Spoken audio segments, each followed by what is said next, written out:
ẹni tí ọba ti fẹ́ kán wú bàbá ńlá kú bàbá òun kọ́mọ́rì bàbá tí a fín Mewolaka àbí láǹkà àbẹ́wò lẹ̀ ń pókọ ẹ̀ kò sọ́mọlúàbí lára Mewolaka àbí láǹkà lẹ̀ ń pè ní.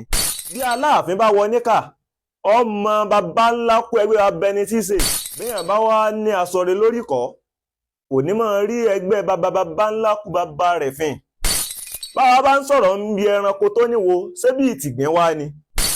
bàbá wa Ládọjà Kẹ́mi Ológun o bàbá òṣùká lò rẹrù àgbà o ọgbọ́n la fi tolé o bàbá pàjíyànjí ẹ̀rù ní bàjímèrè bá bọ̀ bọ̀ ọ̀kẹ́rẹ́ tí ó sì gúngi ọ̀gẹ̀dẹ̀ lọ̀rọ̀ yìí èékánná rẹ̀ yóò mú sásá o béèyàn bá wá ní asọ̀rẹ́ lórí kọ́ kò ní máa rí ẹgbẹ́ bàbá ńlá kú bàbá rẹ̀ fìn béèyàn bá wà lábẹ́ ọkùnrin tó sì jẹ́ onítẹríba obìnrin ó yẹ kí ọ̀rọ̀ tí ó wà máa jáde lẹ́nu irú obìnrin bẹ́ẹ̀ sí àgbàlagbà kó jẹ́ ọ̀rọ̀ ọmọlúàbí kò sọ́mọlúàbí lára Mewolaka bí láǹkálẹ̀ ń pè ní. ẹ bá ń wo fọ́nrán yìí ká tó máa bọ́rọ̀ lọ. ṣé kì í ṣe wípé àrẹ̀dá kan tó gbin oró sí yín nínú wípé ọba ló fẹ́ jẹ yìí o ò gbọ́dọ̀ gbà nígbà tẹ́ ẹ fẹ́ jọba? ṣé kì í ṣe wípé ẹ̀ ń bọ̀ ẹ ti ní sínú wípé tipátipá la fi fẹ́ràn Ṣàngó? ó wá dàbí ẹni wípé ipò Aláàfin yẹn ẹ fẹ́ gbé sórí jù, ẹ fẹ́ gbé sókàn àyà jù. ọjọ́ orílẹ̀ ẹ̀ bá rò ó, ṣé orí ìjókòó lẹ ti fẹ́ gba ọwọ́ ọba Ládọjà ni? ṣé tọjọ́ orí ni àbí tipò? first class ọba ni wọ́n, first class ọba lẹ́yìn náà. ìsúnkù símú báyìí nígbètè gẹ́ngẹ́ bí ọba nídìí obìnrin ìjẹkúmólú o. àwọn ọmọ Ọ̀yọ́ ọmọ Aláàfin òjò pàṣẹ kẹrẹmọdé ọmọ Àtìbà àìsábà jáde sórí agbágbé ká máa fèsì ọ̀rọ̀ àmọ́ a máa kọ ẹ̀gbin a sì máa kọ ìwọ̀sí. báwa bá ń sọ̀rọ̀ ń bi ẹranko tó níwo ṣé bí ìtìgbín wá ni. bí Aláàfin bá wọ níkà ọmọ bàbá ńlá kú ẹgbẹ́ abẹni tí ṣe social media yìí ó ti gbàrà nù ọgbà dáradára kéèyàn jáde lórí social media kọ́mọ wá ní mo rò bí ẹ gbóró sí irọ́ bàbá ńlá kú bàbá rẹ̀ ń kùn eléyìí ń ju ẹnu ẹ lọ Mewolaka àbí láǹkà ni ẹyẹ fẹ́ kán máa pe láǹkà àti láǹkà àti gbọ́ àkàrà wọn ń pa lọ́kájú ẹ̀kọ́ yẹn gan kámú yẹn gan sán yẹn gan báyìí ní ń da yẹn gan lára. nígbà mo gbọ́ ọ̀rọ̀ yìí àyà kà mí ẹ̀yin tẹ́ ẹ mú ẹ̀wù fún ìjàpá lẹ jẹ́ kí àwọn ọmọ yàn bẹ́ẹ̀ sì ni tí ẹ bá ṣe social media tó kó ẹyẹ lépọ̀ mádì rẹ kírú láǹkà wá bọ́ta kọ́mọ wá sọ̀rọ̀ sí irọ́ bàbá láǹkù bàbá rẹ̀ ó ju ẹnu ẹ̀ lọ o. béèyàn bá jẹ́ onítẹríba obìnrin lábí ọkọ ó yẹ kó mọ ọ̀rọ̀ tí ó máa jáde nígboro ẹnu ẹ̀. ọ̀rọ̀ tí ń ṣẹlẹ̀ yìí fàmí fà tí ń ṣẹlẹ̀ yìí ṣé tábàtì ẹ̀wá ní ẹwà parí ìjà ṣé láǹkà wọn á pè kọ́ wá parí ìjà bàbá láàní sọ̀rọ̀ tá a láàní wí kò tí ì dáa tó. àmọ́ ọ̀rọ̀ yìí báyìí àkísà tó ti dágbére àkìtàn lọ̀rọ̀ yìí ìgbà abẹ́rẹ́ ò lè dá dúró mọ́. mi ì bá rọ gbogbo àwọn fámìlì Mewolaka ni àbí láǹkà gbẹ́kùté lẹ́sì ni kí wọ́n pe àrò àti ọ̀dọ̀fin àǹtí yìí láti bá wọn sọ̀rọ̀. bàbá kò dá mi lójú pé wọ́n wà lábí ọkọ. bàbá wà lábí ọkùnrin wọn ní ọkọ wọn ò lè máa lajúlẹ̀ kí tálùbọ̀ kó sí kó a máa sọ̀rọ̀ sí bàbá ńlá kú bàbá rẹ̀ gígí mọ̀ bá jìnnà sórí ó jura wọn náà. ẹja gbélé ń jùlẹ̀ torí bàbá yíyọ tọmọ àlè fọmọ àlè kò ní mọ̀ sí ọmọ ọkọ tó bá dijọ́ mi. bàbá wa Ládọjà kí ẹ̀mí ológun o bàbá òṣùká náà ò rẹrù àgbà o ọgbọ́n la fi tolé o. ipò Aláàfin nínú ìtàn kìí ṣe wàsà. bí ẹ bá ń fojú pé ṣé gímọ̀ wá jìnnà ní àbí bó ni àbí ṣé ẹ fẹ́ máa fojú kéré Aláàfin ni àbí àárín òfẹ́ yé wa. mo sì mọ̀ pé ẹ̀yin náà jẹ́jẹ́ bẹ́ẹ̀ ìtàn o ẹ má dorí ìtàn kodo. bọ́mọdé ọ̀bá bá tàn wọ́n ní yóò bá àròbá àrọ́bá sì ní bàbá àtàn ni. gbogbo wa náà la mọ̀ bí tàn ṣe lọ gbogbo wa la mọ̀ bí tàn ṣe rí. ẹbẹ́ yìí lẹ́bí a ẹ sì mọ̀ tọ̀yọ́ ẹ sì mọ̀ Ìbàdàn kò yẹ kó jẹ́ yín. bàbá ẹ má gbé òṣèlú wọ inú lọ́balọ́ba o. òṣèlú ó dúró láyé tiẹ̀. ipò ọba tẹ́ ẹ wà ọ̀tọ̀ lọ́gbọ́n tẹ́ fi máa tó po ọba ọ̀tọ̀ ní títòṣèlú. bẹ́ẹ̀ bá tiẹ̀ ní gbólóhùn wa sọ ṣé bí kí Aláàfin wá sọ yí pé ẹ lẹ́ńbẹ̀ún kẹ wá ignore ẹ̀ tí ń wá ní solution ni ẹ̀kọ́ wo lẹ̀ ń kọ́ àwa tá à ń bọ̀ lẹ́yìn. àwa èmi ò wá gbọ́ ẹnìkan kan bí àwọn nǹkan tó rújú ẹ jẹ́ ká jọ kíyèsí ká jọ sọ. ẹ gbálàyé mi bàbá àní àwọn àwòkọ́ṣe wo lẹ́yìn fẹ́ fílẹ̀ dà wọ́n tí ń bọ̀ lẹ́yìn. Aláàfin náà lálá rẹ̀ panko pì àpò ẹmọ́ tí ń bó lówó pààlà. ikú bàbá yèyé aláṣẹ kejì òrìṣà òun gangan lòòṣà kábíyèsí Aláàfin ikú bàbá yèyé. ọba Bímbọ́lá akímọ̀ wá adé wà Aláàfin lókòkè òwìnrin tó wo fìlàní tìígì. ó ní ìran ta ni kàràǹbà ní fojú ìṣẹ́wò ta lẹ́rúkẹ́rú ń fojú di. bí ọwọ́dọ̀ ariwo ẹṣin bí ó gòkè odò ariwo ẹṣin. oníṣòkòtò péńpé tí ń ṣẹlẹ́wù ẹtù rí ẹ kábíyèsí kú bàbá yèyé. wọ́n mọ dòrì kápá ipá ò ní kápá. wọ́n mọ dòrì kóṣe ipá ò ní kóṣe. wọ́n mọ dòrì ká kànga yín ò ní ṣe kó sí apá èkúté lẹ́kọ̀ọ́ kí káwùsá ibi gbirigbiri náà ní mọ̀. àrọ́bà fún báyìí lọ́ọ́ bá pa àwọn ọ̀jẹ̀ rí yín fi o. ṣé wá rí ibi àyà lọ́hùn. bí ọba ṣe ti bàbá wa Ládọjà iná fún àwọn bloggers lọ́rọ̀ sọ. fídíò yìí bẹ́ẹ̀ bá wẹ́rí pé wọ́n kọ́ tẹ̀ wọ́n jọ ìmọ́ra wọn ni. ẹ̀yin bloggers tó yẹ pé àṣìṣe àwọn àgbààgbà lẹ́yìn náà máa ń wá tẹ̀ máa ń gbé. bẹ́ẹ̀ bá lálẹ́ ní lálẹ́ o. torí sẹ́yìn làwa náà ń ṣe àwọn èsì ìrágbà àfin. débi pé àmọ́ fẹ́ wo yẹ̀yẹ́ àgbà ń ta. gbogbo bloggers àbí àwọn iléeṣẹ́ agbóhùnsáfẹ́fẹ́ lọ́lọ́kan òjọ̀ kan tẹ́yìn náà sáré ráwọn fọ́nrán tẹ́ ń jú ta tẹ́ ń dorí agbágbé. ẹ dákun ṣé ẹ fẹ́ parí aáwọ̀ lélẹ́hùn àbí ẹ̀ tó ń dákun. ṣé bí n tẹ́ fìtà náà ni pé kán lè bá rí pé wọ́n ti ní gbólóhùn aṣọ. mi ò bá ní kẹ́ ẹ pé àrò àti ọ̀dọ̀fin inú yín o. gbogbo ẹ̀dá tó bá ti rí àgbàfín ètí ń sọ náà nípò náà fẹ́ dàgbà. ajíṣe bí Ọ̀yọ́ làwa o àwọn oníṣẹ́ bá bá ń lẹ́nu kọ́ ọ̀ka àwọn òsì jẹ́ rágbàfín. ẹni tí ọba ti fẹ́ kán wúwa bá ńlá kú bá bó òun kọ́ mọ́ rí bàbá ti afín. mo tó sọ ẹni tí ọba ti fẹ́ kán wúwa bá ńlá kú bá bó òun tí ọ̀fẹ́ kán gbé wọ́lẹ̀ kán gbé yíriku kọ́ mọ́ trespass lọ́yọ̀ Aláàfin bí i pé yà á rí bàbá wa fín ikú bàbá yèyé ọba tó jọba lọ. Aláàfin ìpẹ̀kun ọba ìmọ̀ràn àgbà ọba àlàáfíà wàhálà ń gbọ́ bẹ́ẹ̀ bá nírú Aláàfin ẹ mọ̀ yìí pé oore ńlá lọ́lọ́run ṣe fún wa. bẹ́ẹ̀ láká jẹ́ ń padà sórí tiẹ̀ ọ̀ ń sọ yìí pé ṣé wọ́n rí pòun bí ìgbà yìí pé wọ́n gbé pòun rù gẹ́ngẹ́.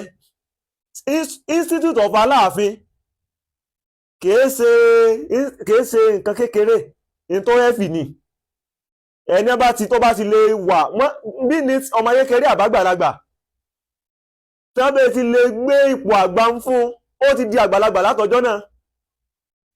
ìwọ ọ̀wá ń sọ̀rọ̀ ọ̀wá ń sọ nígbà pé èrò ẹgbẹ́ bàbá rẹ ló ń bá sọ̀rọ̀ tó gbé kàánú ni. ipò Aláàfin wa jẹ́ ipò yọ̀bọ́tí.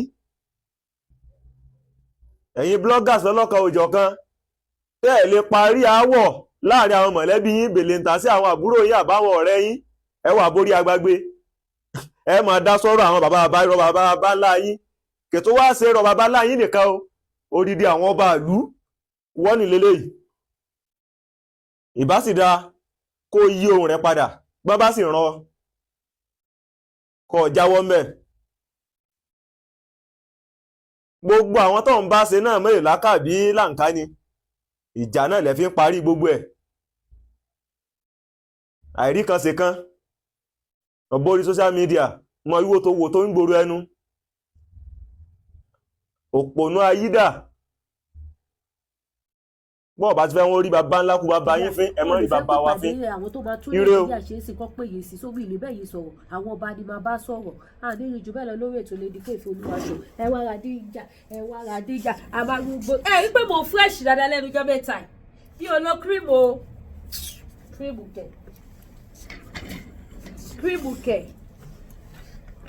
kẹ̀ jọ́wọ́ mo ti para gbẹ̀yìn tí mo ti para gbẹ̀yìn sí yìí tí bá ka 6 months mi rò bí mo parọ́ tí mo ti rọ́ọ̀bù kírìmù gbẹ̀yìn ìyá mi kọ́ ti pè mí jẹ́wọ́ bẹ̀ wọ́n ní Lady K face cream tó ń lò yẹ mo ní ìrẹ̀ mo ní bo face cream kẹ̀ nothing mi wàá lè sa some next month sì mo lè lo cream o because mo expect cream mi bọ́ lọ́nà so máa lo cream but for now ẹ wo bí bàbá máa ń gbó ta kébé díjà ló ń jẹ bẹ́ẹ̀ tẹ́ bá gbọ́ kí ló mú mi ta pọ́npọ́n díjà ló lè ṣe ọkùnrin lóbìnrin lò ó máa flush gbogbo system yín gbogbo kùdìẹ̀kùdìẹ̀ tó wà lágọ̀ọ́ ara yín yẹn gbogbo ẹ̀ pátápátá ló máa ṣe kíni ló máa wá bí gbà lọ.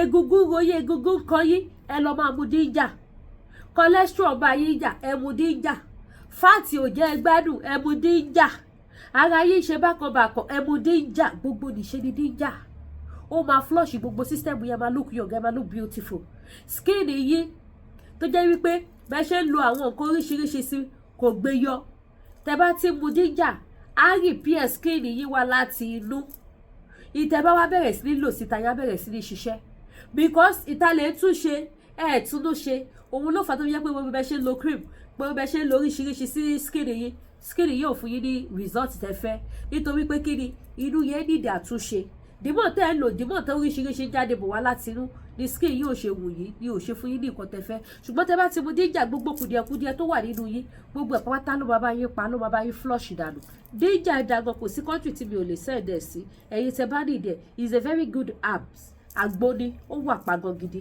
bákan náà gbogbo ẹ̀yin tẹ́ bá nìdẹ̀ ògùn diabetes lórúkọ Jésù àdìfáìsàn ló gbà diabetes ò ń ṣe nǹkan tó dáa gbogbo ẹ̀yin tẹ́ bá nìdẹ̀ ògùn diabetes ẹ pè mí àgùnmu diabetes wà abẹ́ nídìí tó máa jẹ́ kẹ́ tọ́ílẹ̀tì dáadáa jẹ̀dí ò máa kọ̀wé ẹ wá nídìí ẹ pè mí ó wà available kò sí pakurumọ kó dóbò dáadáa kò sí available ẹ má wọ̀ mí gbogbo ẹ̀yin tẹ́ tí ń pè mí fún pakurumọ tẹ́ fẹ́ dóbò dáadáa 2026 ẹ ṣe báyìí ẹ máa dóbò dáadáa ó máa tó dé ó kàn lè tó next month ni mi ò lè assure yín because a ṣẹ̀ṣẹ̀ ń pààkì ọjà jọ sí Nàìjíríà ni so tá a bá pààkì ẹ̀gọ́ tán ló máa bá wa so mi lè sọ̀gbà tó máa dé kódà aṣọ tí mo fẹ́ fi ṣe birthday mi this year náà again mo tún ti la yín mo mú iṣẹ́ last year náà nìyẹn aṣọ òde títí ó dé after birthday kó tó dé this year náà sì same thing báyìí so birthday mi ẹ̀yin mọ́mì mi ẹ̀yin dáàdì mi fún mi gift ọdún ṣáàtún ní fún mi gift birthday mi February 2nd gbogbo ẹ̀yin olólùfẹ́ Lady K ẹ̀yin ìyá mi ẹ̀yin bàbá mi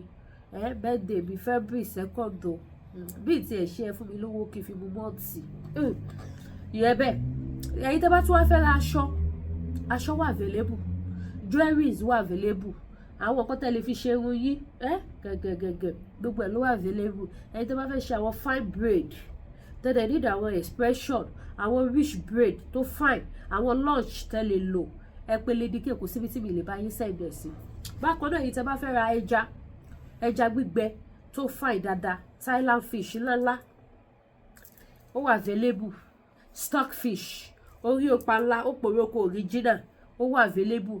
Bákan náà catfish ṣáṣe ní catfish ṣá anyway ṣá a ṣì ní but àwọn kan ti order fún ẹni bá kọ́kọ́ sanwó ọjà ni. Ẹ jọ̀ọ́ mo fi Elédùmarè bẹ̀ yín tẹ́ bá ní ọjà lọ́wọ́ mi láti last year ẹ jọ̀ọ́ ẹ wá gbé. Ẹ ti sanwó díẹ̀ ẹ ti sanwó rárá ẹ wá gbé ọjà yín. Láì jẹ́ bẹ́ẹ̀ màá fún yín ní 1 week sí màá tà. Ẹ̀yin tẹ́ ti sanwó fún mi tẹ́ ti sanwó díẹ̀díẹ̀ mi nígbà kí iṣẹ́ yìí tẹ́ ṣe fún mi lówó díẹ̀díẹ̀ o iṣẹ́ yìí yẹn o but ẹ̀yin tẹ́ ti sanwó ọjà fún mi láti last year tí ẹ gbọ́ ọjà yín ẹ fún mi gift nìyẹn o máa tà ó lọ nìyẹn. Sharing store mi kì í ṣe fi páàkì ọjà pamọ́ bí kò ṣe fi tajà. Ẹ má máa lọ pé torí opportunity àyè wà ṣégbà táwọn akọ̀rọ̀ yàrá ṣé mo lè di ọjà àjọ tó tó yìí so ẹjọ́ torí tọ́lọ́ gbọ́ ẹ̀yin tẹ́ lọ́jà lọ́wọ́ mi ẹ wá gbọ́ ọjà yìí ọdún tuntun làwọn ẹ jẹ́ kémi náà tẹ́ bá sanwó sí màá rówó fi ṣe business màá rówó fi rajà míì màá lè tà màá lè rówó ṣọ́ọ̀bù ìsanwó ṣọ́ọ̀bù yóò ṣòwò kékeré ẹ ṣàánú mi. Ìfẹ́ ọ̀tá ò ní ṣe lórí ayé yìí gbogbo ẹ̀yin tẹ́ lọ́jà lọ́wọ́ mi wá gbọ́ ọjà yìí mo fẹ́ Ọlọ́run bẹ̀ yín. Then ẹ̀yin tẹ́ ẹ̀ tí bá mi rajà ẹ̀yin náà bá mi ra ọtí mò ń tà. Ẹ patronize Àyọ̀ká the baby of Oduduwa nation. Ẹ jẹ́ kí ó dùn baby of Oduduwa nation kó owó store san ẹ wá rajà kí lẹ fẹ́ tẹ̀lé rí lọ́dọ̀ Lady K aláǹta iṣu ṣé kí ló máa fi iṣu wọ̀nyí kẹ́ lè mọ̀ pé no be for mouth.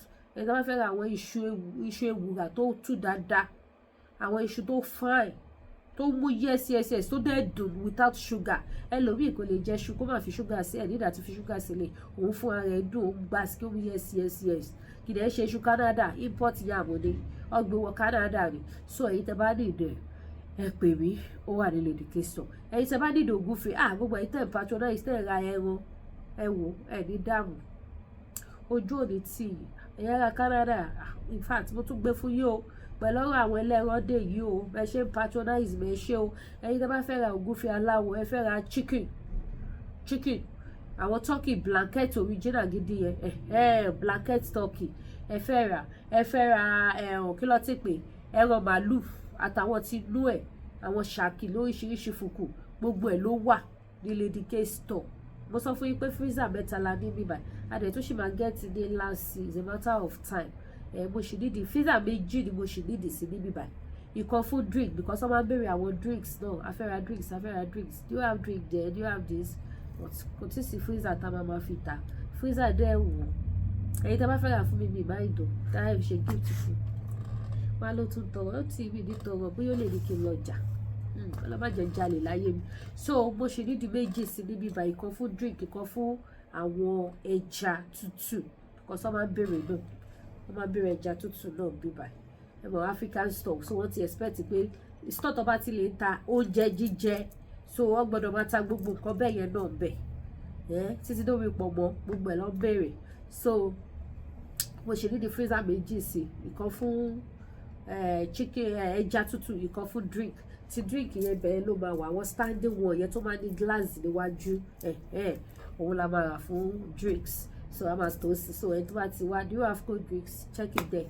pick it there ìgbébò mú bẹ́ẹ̀ yẹn wà lọ mú so ẹ wá bá mi rajà ẹ wá gbé ọjà yìí ẹ ti gbọ́ gbàlàyé tí mo ṣe lẹ̀ mo nídìí owó ọdún tuntun ni mo wà yìí Ọlọ́run jẹ́ kí ìfẹ́ ọ̀tá kó ṣe lórí ayé wa ẹ wá gbé ọjà yìí gbogbo ẹ̀yin tẹ́ ti sanwó díẹ̀ ẹ jọ̀ọ́ ẹ wá gbé ọjà yìí mo hate disappoint ẹ̀yin tẹ́ ti sanwó rárá tí mo dẹ̀ tún wá ṣe sùúrù tí mo pààkì ọjà yìí ẹ̀yin ìyá mi ẹ̀ ní gbọ́mọgbìn ẹ̀ ní mọ bójú ọmọ ẹ̀yin dẹ̀ wá gbé ọjà yìí ẹ jọ̀ọ́ ẹ má jẹ́ kí n máa fi fóònù lé yín kiri tẹ́ bá dẹ̀ ní interest sí mo ẹ sọ fún mi kò fàjà màá mọ̀ pé òkè ẹ̀yin náà tún ti kọ́ mi lẹ́kọ̀ọ́ nìyẹn àwọn kan ti ṣe bẹ́ẹ̀ rí tí mi ò padà but àìwá tún bínú sí wọn wọ́n padà wá patronize wọn bá mi rajà èmi gan kọ́kọ́ ìlú wọn ṣé kìí ṣe bí ìtẹ́ ṣe fún mi last time tí mo kàn páàkì ọjà pamọ́ àwọn Lady K má bínú náà ìyẹn ti lọ ní àwọn rẹ́dí èsì kódà bóyá a ṣe calculate ọjà tó píìkì báyìí náà sanwó fún mi so ó dáa kéèyàn máa ṣe sùúrù òun bó ṣe ń ní sùúrù pé ẹjọ́ torí Ọlọ́run sùúrù mi kẹ̀dẹ̀ ni ó níbi tó géèjì mọ́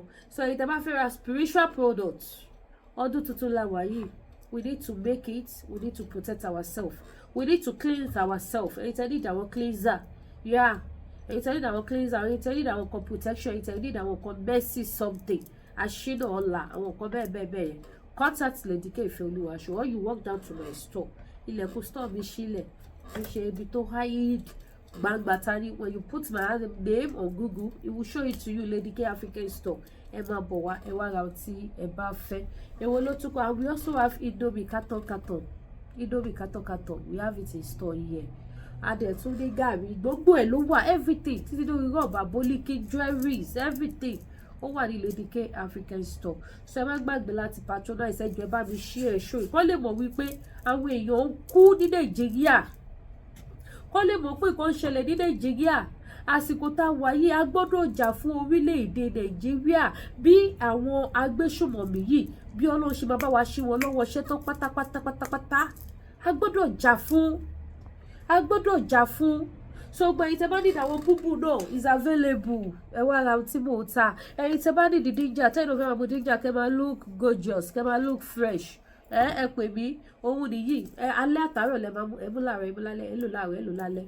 Gbogbo system yẹn flush ẹ, gbogbo sickness, gbogbo egungun ríro, gbogbo fat, gbogbo period tí ò wá dáadáa. Gbogbo ẹ ló máa ṣe kí ni, ló máa bá yín push out. Àlàáfíà bá tó yín láyọ̀, ara yín bá fúyẹ́, ẹ bá ṣe kí ni, ẹ gbé body. So ẹ̀yin tẹ́ bá need aṣọ, size 14-12 is available. Size 14-12 is available. Eléyìí tí mo wọ̀ lánàá, tí mo sọ fún yín pé size 12-14 ẹ wà lẹ̀, thank God pé mo gbé sí bíbá yìí, mo ṣe lé náà ni mo ṣe lánàá. So the size 14 ó ti lọ. So size 12 nìkan ló kù báyìí tẹ́ bá need ẹ̀. Size 12 ló kù, àbí size 13 ṣàyí tẹ́ bá lọ size 13 because size 12 ìgbọ́dọ̀ tóbi. Ó tóbi. So ẹ̀yin tẹ́ bá need ẹ̀, ẹ máa bọ̀ fún. Ẹ̀yin tẹ́ bá dẹ̀ tún need tọrùn mi náà, ẹ máa bọ̀. Ó wà pa. Ó mú yes. Ìpolówó ọjà ló wà fún ṣẹ́tìrì. Òun tún ní. Òun tún dà. Òun tún rèé. Òun tún dà. Òun tún rèé. So bó ṣe jẹ́ nìyẹn, ẹ pè mí, ẹ wá bá mi rajà. Ẹ̀yin tẹ́ bá dẹ̀ fáwọn ilé àwọn àkàrà tó jiná tó mú yes tó gbáski. Ó wà available àwọn skirt and blouse náà tó gbáski. Àwọn àkàrà gidi ni mo fi ṣe skirt and blouse mi. Mi lo àwọn àǹkárá Daviva, mi lò wọ́n. Àǹkárá gidi àwọn ni mo lò fún gbogbo skirt and blouse tí mo ní ní store ṣẹ́tìrì. Àwọn àǹkárá original àǹkárá ńláńlá òun ló bá dé. So ó wà lóríṣiríṣi bẹ́ẹ̀ bá ṣe fẹ́ sí. Ẹ pè mí kẹ́ patronize mi, ojú òní tí ìyẹn ní gbọ́mọgbẹ́ ẹni gbọ́mọ sí. Ìbànújẹ́ àti ìdààmú kò ní wọlé tọ́ yín lórúkọ Jésù. Ẹ ṣé gan, mo dúpẹ́, ire o.